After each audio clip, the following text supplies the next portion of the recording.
আচ্ছা ম্যাডাম, হুম। নবমীতে যে কুমারী পুজো হয়, হ্যাঁ। অনেকেই জানেন যে কুমারী পুজোতে যদি মাকে কিছু আলাদাভাবে চাওয়া যায় তাহলে সেটা পূর্ণ হয়। তো আজ রাশি অনুযায়ী আপনি বলে দিন যে কোন মানুষের কিভাবে সেদিনকে অর্পণ করলে, কি পুজো করলে ভালো আশীর্বাদ পাওয়া যাবে, এবং যারা যারা রাশি জানে না কিভাবে বার করতে হয় তারা কিভাবে বার করবে এবং কিভাবে করবে সেটাও আলোকিত করে দিন। হ্যাঁ, দেখো, কুমারী পুজোয় দান করা কিন্তু অত্যন্ত শুভ বলে মানা হয়। তবে কোন দান কি মানে কিছু বিশেষ এমন দান আছে যেগুলো করলে কিন্তু অনেক ফলপ্রাপ্তি ঘটে থাকে। বিশেষ করে এই জ্যোতিষশাস্ত্রে বলা হচ্ছে ব্যক্তি বিশেষে প্রত্যেকে গ্রহ বলুন, নক্ষত্র বলুন, কোন গ্রহ নিচস্থ বা রাশি লগ্ন প্রত্যেকটাই তো সবার আলাদা। তো সেটার ওপর নির্ভর করে কিন্তু সে ফল পেয়ে যাবে। আজকে আমি শুধু বলবো গ্রহ অনুযায়ী কি কি দান করতে পারেন। তাহলে আপনার যে রাশি, সেই রাশির অধিপতি গ্রহ সেটা সেটা অনুযায়ী আপনি তাহলে দান করতে পারবেন। প্রথমেই বলে রাখি, এই রবি গ্রহের জন্য আপনি কি দান করতে পারেন। কারোর ধরুন রবি গ্রহের জাতক যিনি, তিনি রবি গ্রহের জিনিস যেমন কোনো তামার জিনিস বলুন, লাল বস্ত্র, লাল কাপড়, লাল ফুল, এগুলো কিন্তু মাকে বা সেদিনকে দান করতে পারেন কুমারী পুজোয়। তারপরেই বলে রাখি, এই যে চন্দ্রগ্রহের জন্য, চন্দ্রগ্রহের কারণে চন্দ্রের যে জিনিসগুলো রয়েছে, প্রথমে রাখি দুধ বা দুগ্ধজাত দ্রব্য, সাদা কোনো বস্ত্র, রূপার কোনো জিনিসপত্র, এইগুলো যদি দান করা যেতে পারে সেক্ষেত্রে কিন্তু ভালো ফল লাভ করবেন। বুধ গ্রহের জন্য এরপরে বলে রাখি, বুধ গ্রহের ক্ষেত্রে বুধ তো মানে আমাদেরকে পড়াশোনা বলুন এইসব বুদ্ধিমত্তা দিয়ে থাকে।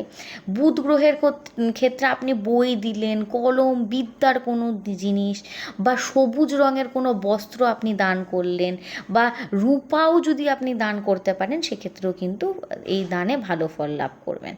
শুক্র গ্রহের জন্য যেটা আমি বলবো, শুক্র গ্রহের ক্ষেত্রেও কিন্তু আপনি প্রসাধনী সামগ্রী মানে মায়ের সাজের জিনিস আপনি দান করতে পারেন। তার মধ্যে সাজের জিনিস মধ্যে অ্যালকোহল জাতীয় যেন কোনো জিনিস না থাকে, সেটা একটু দেখে দান করবেন। এছাড়াও আপনি আতর দিতে পারেন, পারফিউম দিতে পারেন, অলংকার মানে জুয়েলারি মাকে দান করতে পারেন, সাদা বস্ত্র বা সাদা শাড়ি বা সাদার মধ্যে লাল এরকম ছাপা শাড়ি আপনি দিতে পারেন। এছাড়াও হচ্ছে কোনো সাদা জিনিস, সাদা ফল বা সাদা মিষ্টি, এগুলো কিন্তু আপনি সেদিন মাকে কুমারী পুজোয় অবশ্যই দান করবেন। তারপরে বলে রাখি হচ্ছে এই মঙ্গল গ্রহের জন্য, মঙ্গল গ্রহের ক্ষেত্রেও কিন্তু লাল কালারের জিনিসই আপনাকে কিন্তু অর্পণ করতে হবে। লাল কালারের জিনিস বলতে যেমন আপনি লাল পাথর দিয়ে তৈরি কোনো জুয়েলারি মাকে গিফট করলেন, বা লাল প্রবাল আপনি দিতে পারলেন, পলা, ঠিক আছে, পলা যেমন হাতে পড়ে সেরকম আপনি দান করলেন। এছাড়াও তামার জিনিসও মাকে দেওয়া যাবে, লাল বস্ত্র বা কাপড় আপনি মাকে সেদিনকে দান করলেন, এগুলো দান করলে কিন্তু খুব ভালো ফল লাভ করবেন। তারপরেই যে গ্রহটার নাম বলবো সেটা হচ্ছে বৃহস্পতি গ্রহ। বৃহস্পতি তো আমাদের গুরুদেব। তো তার ক্ষেত্রেও আপনি বই খাতা এগুলো যেরকম দান করতে পারবেন, তার সাথে আপনি সোনার জিনিস দান করতে পারলেন, অনেকে আছেন সোনার কোনো অলংকার। এছাড়া হচ্ছে আপনি সোনার হাতের ব্যাঙ্গেলস মাকে দিতে পারলেন দানে, বা হলুদ বস্ত্র, হলুদ মিষ্টি, হলুদ কারালের ফুল, এগুলো কিন্তু মাকে আপনি দান করতে পারবেন সেদিন। এরপরেই বলি হচ্ছে শনি গ্রহের জন্য।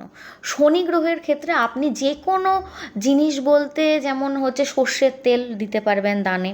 এছাড়াও হচ্ছে আপনি লোহার জিনিস দিতে পারবেন মাকে, নতুন পাদুকা মানে মায়ের জুতো সেটা দিতে পারবেন। এছাড়াও নীল কালারের কোনো বস্ত্র আপনি কিন্তু মাকে দিতে পারবেন। এছাড়াও নীল রঙের ফুল যেমন নীল অপরাজিতা, সেটাও কিন্তু আপনি শনি গ্রহের জন্য আপনি কিন্তু দান করতে পারবেন। অবশ্যই সংকল্প করে যদি আর সেই গ্রহের যদি জাতক জাতিকা হন সেরমভাবে সংকল্প করে যদি দান করেন খুব ভালো ফল লাভ করবেন। তারপরেই বলি রাহু বা কেতুর জন্য, অনেকে দান করে থাকেন রাহু বা কেতুর জন্য। কারো ধরুন রাহু নিচস্থ, রাহু বা কেতুর তো পার্সোনাল কোনো রাশি বা লগ্ন নেই, সেক্ষেত্রে যাদের ধরুন রাহু গ্রহের খুব প্রভাব রয়েছে, রাহু কেতুর দোষ রয়েছে বা কালো সর্প দোষ রয়েছে, সেক্ষেত্রে তারা মাকে কোনো লাল বস্ত্র দান করতে পারেন। এছাড়াও আপনি সেদিন কোনো ইলেকট্রনিক্সের জিনিস দান করতে পারেন, বা অ্যালকোহল জাতীয় জিনিস কিন্তু মাকে সেক্ষেত্রে দান করতে পারেন। এছাড়াও মাকে লাল বস্ত্র বলুন, বা পুরোহিতের সাথে আপনি যদি কনসাল্ট করে সেই মতো আপনি কুমারী মাকে দান করতে পারেন, সেক্ষেত্রেও কিন্তু ভালো ফল পাবেন। এবার ধরুন কারোর ধরুন গ্রহের সমস্যা বা কোন গ্রহ দুর্বল জানেন না, বা অনেকে আছেন যে তার রাশিই জানেন না, তো রাশির অধিপতি গ্রহকে কীভাবে দান করবেন বা কীভাবে শুভ ফল লাভ করবেন কিছুই জানেন না। সেক্ষেত্রে আমি বলবো যে আপনারা আমাকে যোগাযোগ করতে পারেন, আমার হোয়াটসঅ্যাপ নাম্বার দেওয়া আছে, সেখানে পার্সোনালি আপনি হোয়াটসঅ্যাপ করবেন।